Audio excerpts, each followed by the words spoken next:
Welcome to the Secret of Oneness. Tonight I'm going to talk about a topic called Decide, Decree, Delivered.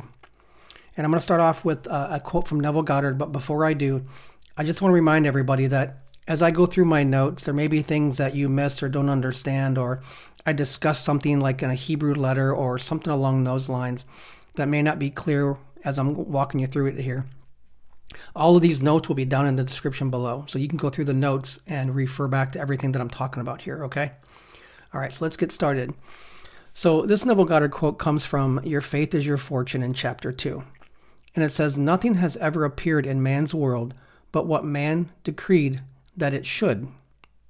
This you may deny, but as you try as you will, you cannot disprove it, for it is decreeing is based upon a changeless principle.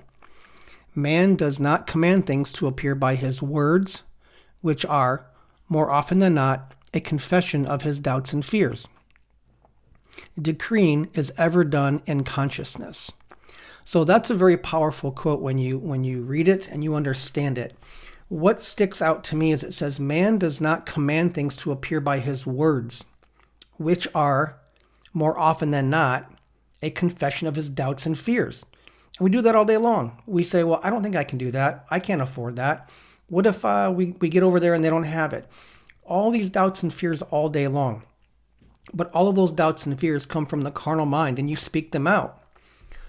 Decreeing is ever done in consciousness, which means it's done from within. Okay? You're conscious of it. And when you're conscious of something, you're aware of it, and it's truth. It's just, you just know. It's a knowing, it's a being. Okay? So I'm gonna walk you through a scripture here, Isaiah 55:11, and as I walk you through this, I'm gonna break it down into the Hebrew letters to show you some deeper context. And you know, a lot of coaches, what they do is they read off Neville Goddard and they tell you some technique and they tell you to go imagine this and you'll get your wish and you'll get your desires and all this other stuff. I like to break things down to a level that you understand the root of it, the foundation of why this works. Okay? I struggled for a long time with trying to manifest in the beginning because I didn't know who I was from that perspective. But when you know who you are, decreeing something and knowing it's going to come to pass is very simple. It's like having a driver's license. You just know that you can get in the car and you can go anywhere you want, right? It's the same thing here. When you know who you are, then you're able to speak and know that it shall come to pass because you've decreed it from the heart. And I'm going to walk you through this again, and it'll be should be very simple to understand, but if not, again, my notes will be down below. So Isaiah 55:11, it says, "So will my word be which goes out of my mouth. It will not return to me empty, without accomplishing what I desire and without succeeding in the purpose for which I sent it." So essentially what that's saying is, whatever comes out of my mouth, it's not going to come back empty. It's going to come back and it's going to accomplish what I've set it out to do. So when you decree something, you have to know that that's going to come back to you and you're going to experience that. Okay? And it'll succeed, which means to prosper. Now, in the Hebrew, succeeding means to prosper. Okay? And the word prosper here, I'm going to break these down into the 3 Hebrew letters of what this means. The first letter is Ayin. It means an eye, to look or experience or understand. The second letter is Lamed, which means learning mostly with the heart and soul. And the third letter is Chet, which means life, inner room, chamber, or infinite possibilities. So when you just say the word prosper, I'm going to prosper. I want to be prosperous. I want to be abundant. This is what the word means at the root. And I wrote it a couple different ways to kind of help you understand it.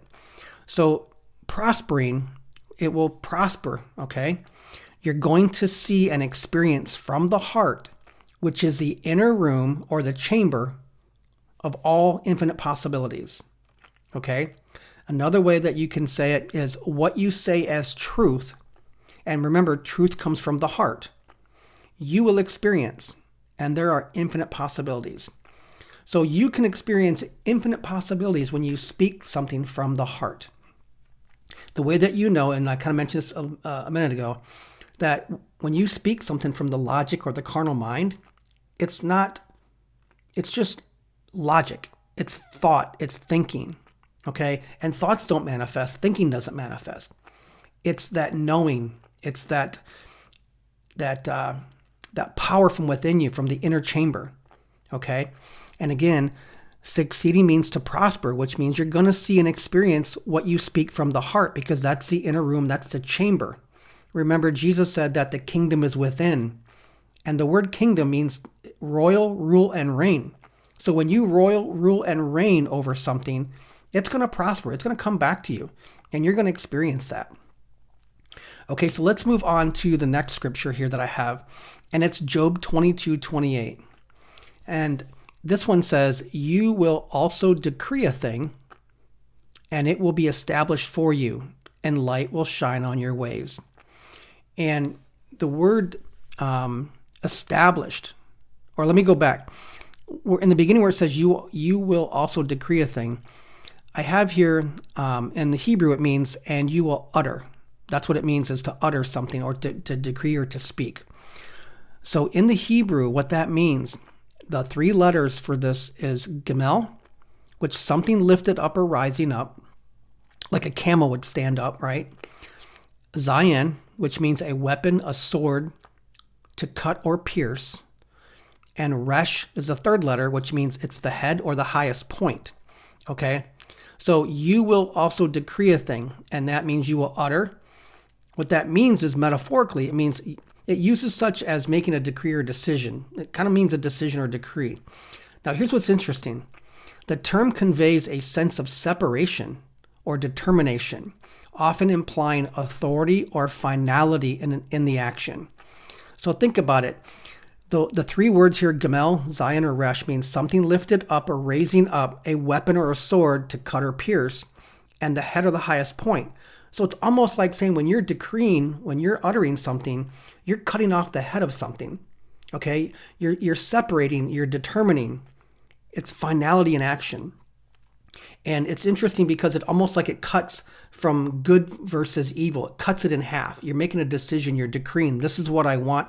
And when you say this is what I want, you're also decreeing, this is what I don't want, right? When you say, I want to be blessed and prosperous and abundant, you're clearly saying that you don't want to be broke and poor.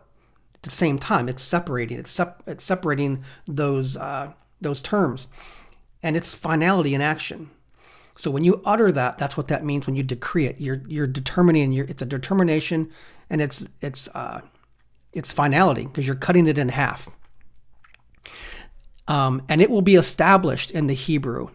What those 3 letters are, the first letter is Kuf, K-U-F, and it means the palm of the hand, the cup, or to receive. The second letter is Vav, which means a nail, a hook, or joined together.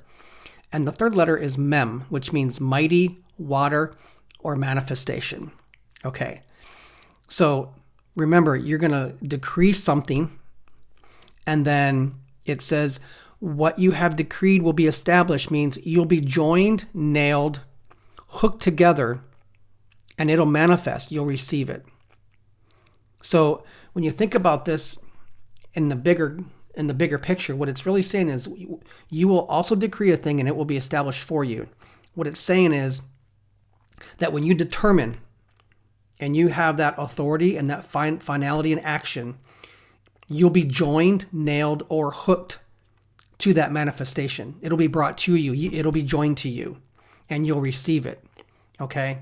It's very interesting because it doesn't imply any effort on your part other than decreeing it. And that's why I named this decide what you want, decree it, and it will be delivered.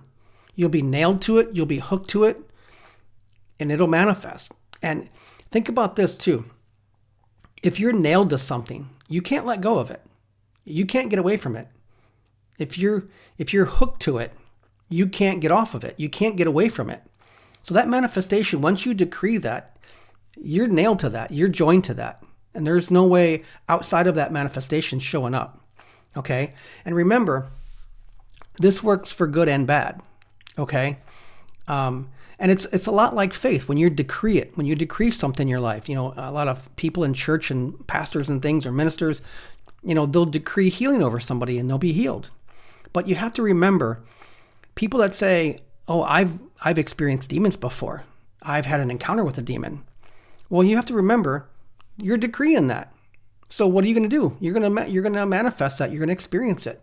Many times when I was ministering, I would tell people the same faith and declaration that brings healing to the body is the same declaration that brings demons and devils into your life that you manifest. It's the same thing. So if you know anybody who's in the churches and who's running around saying, well, demons are real and this is real and that's real, it's just because they're decreeing it and they're experiencing it. They're being nailed to it. They're being hooked to it, and it's manifesting. Okay? So the last thing I want to do here is I want to read the last quote in Neville Goddard's book. And it says, become conscious of being it. I am still conscious of being it, and I shall continue to be conscious of being it until that which I am conscious of being it expressed.